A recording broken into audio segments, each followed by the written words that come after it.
შაბათი მარშის დღეა უკვე ტრადიციულად მოქალაქეები 19 საათზე ფილარმონიასთან შეიკრიბებიან და პარლამენტთან გადაინაცვლებენ.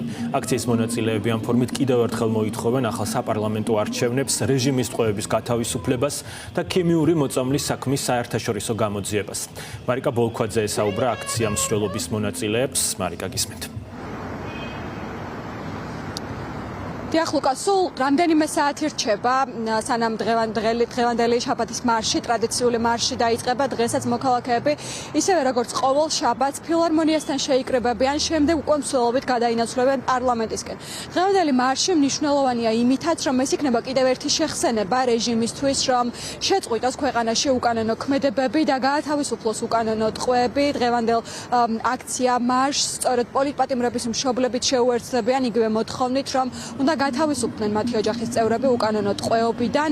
ამ მარშს და 400 დღიან უწყვეტ პროტესტს ქვეყანაში აქვს ორი ძირითადი მოთხოვნა, რომ გათავისუფლდნენ რეჟიმის ტყვეები, ჩაინიშნოს ხელახალი არჩევნები. სულ ცოტა ხნის წინ კი BBC-ს ფილმის გამოსვლის შემდეგ უკვე ახალი მოთხოვნა დაემატა, ძირითადად რომ გამოიკვლიან თუ რა ნივთიერებით მოწამლეს მოქალაქეები 28 ნოემბრიდან 3 დეკემბრის ჩათვლით პროევროპულ აქციებზე და ჩატარდეს საერთაშორისო გამოძიება.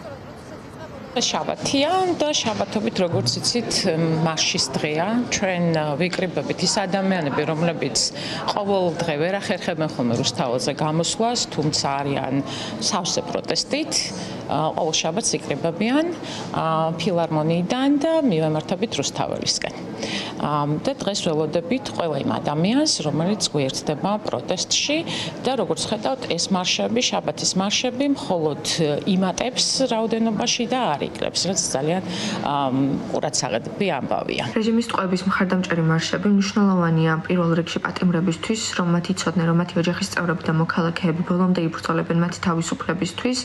ასევე მნიშვნელოვანი შეხსენება იქნება უშუალოდ არალეგიტიმური ხელისუფლებისთვის, რომ ჩვენ მოვითხოვთ უშუალოდ ყველა უკანონოდ დატყვევებული უპირობო გათავისუფლებას და ბრძოლა იქნება ბოლომდე. უნდა გამოვიდეთ ქუჩაში, ვინაიდან შევეწინააღმდეგთ იმ დიქტატურას, რომელიც უკვე ძალიან ბევრი წელია საქართველოში, რომელსაც მივყავართ პირდაპირ რუსეთისკენ და უნდათ მათ საქართველოს რო აქციონ რუსეთის გუბერნიად.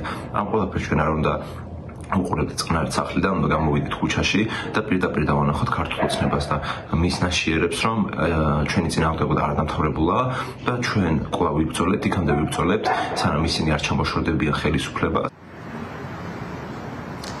დიახ, 400 დღეზე მეტია მოქალაქეები უწყვეტად დგანან რუსთაველის გამზირზე, აპროტესტებენ ივანიშვილის რეჟიმის უკანონო ქმედებებს ქვეყანაში, აფიქსირებენ თავიანთ სათქმელს, რომ ეს ქვეყანა არ უნდა წავიდეს პრორუსული რეილსებისკენ, უნდა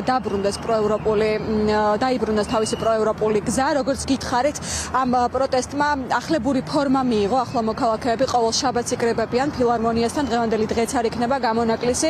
შეიკრიბებიან აქტივისტები, პოლიტპატიმრების ოჯახის წევრები, სხვა მოქალაქეები ფილარმონიასთან საღამოს 7 საათზე, იქიდან კი მსვლელობით პარლამენტთან გადაინაცვლებენ.